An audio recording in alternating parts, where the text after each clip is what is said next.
within the federal capital city. Mr. Speaker, sir, I crave the indulgence of the House that if you do indeed find this matter to be indeed urgent and important, that I be allowed to set aside sub-rule 3 to allow me take this matter immediately. I so submit. Importance. The House notes with concern that in the past month, the Federal Capital Territory and its agencies have engaged in demolition of business premises within the Federal Capital City. The House is aware that Abuja as a planned city was built around a well-conceived and articulate master plan in 1979, which conceptualized an inclusive, integrated, and sustainable city, a city of projected population of about 3 million people. The House is also aware that the last review of the Abuja master plan was in 1999.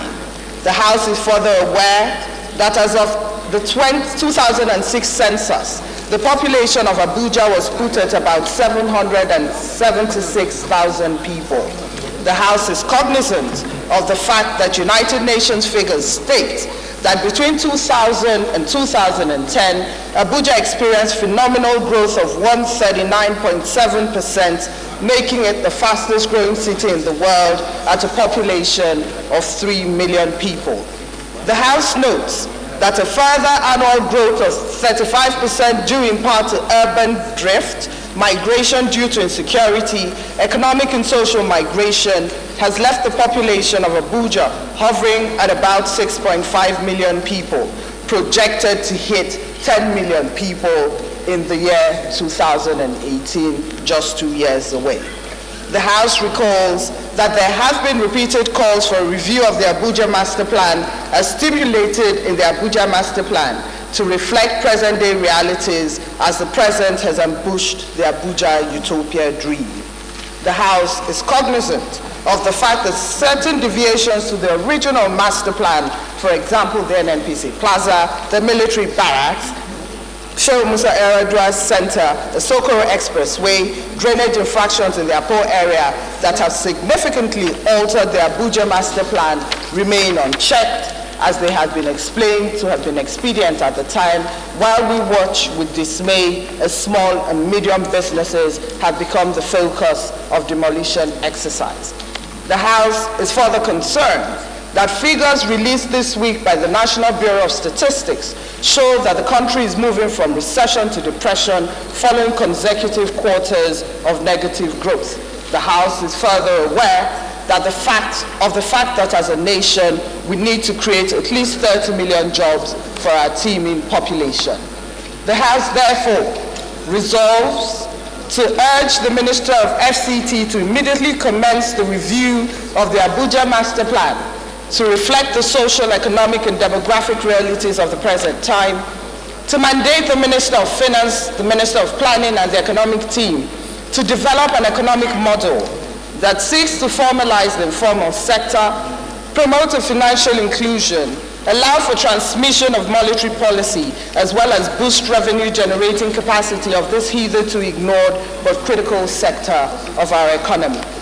Mandates the Honorable Minister of the Federal Capital Territory to direct the Department of Development Control to stop all further demolition of small and medium businesses within the Federal Capital City, pending the outcome of the engagement with the House Committee of FCT.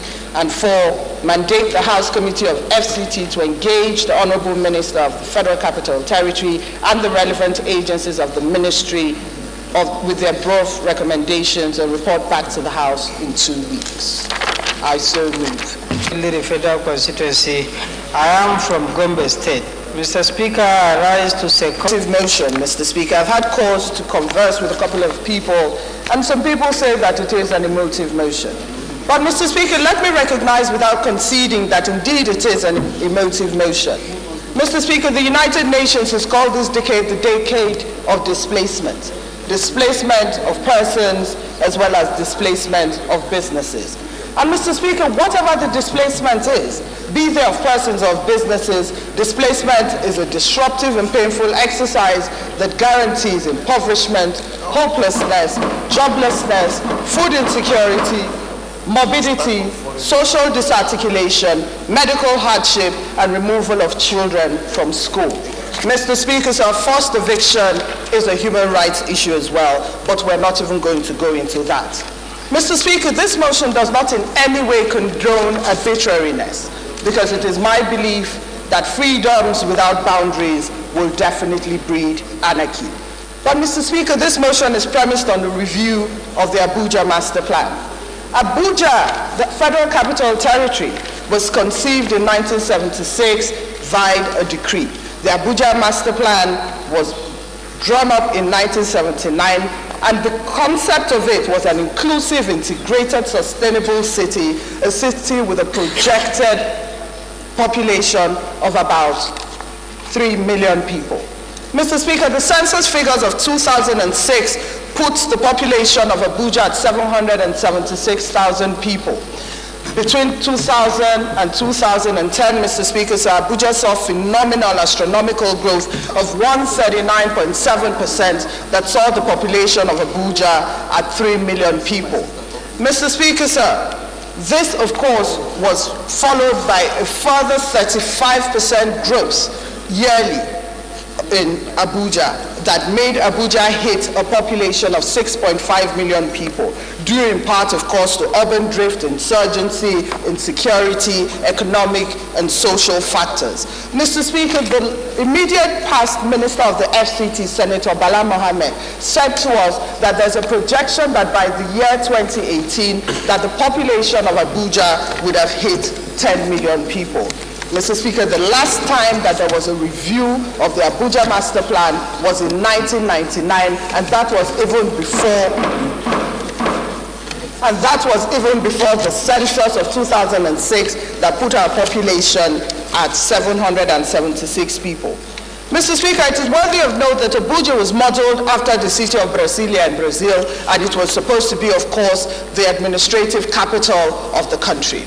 Mr. Speaker, in the original Abuja Master Plan, there is something known as the economic sector. The economic area, the employment areas, Mr. Speaker, were supposed to take care of the informal sector. This area, of course, has been redesigned or reappropriated to other places, and they said at the time that it was because of the expediency of time. But, Mr. Speaker, aside from that, and the body of the motion says that there have been several infractions. For instance, the military barracks were not supposed to be in the city. The military barracks were put on buffer zones, Aso Villa, the infractions. But, Mr. Speaker, my concern is that we all speak to the Abuja Master Plan as if the Abuja Master Plan is a sacrosanct document. In my hand here, Mr. Speaker, says excerpts from the original Abuja Master Plan, page 63 to be precise, and with your imprimatur, Mr. Speaker, sir, I shall read from it. It states that it speaks to flexibility, Mr. Speaker, sir, as a subhead, and it says many anticipated changes, such as uncertainty, is the pervasive context which planning has to deal with, and its accommodation should be built into plans.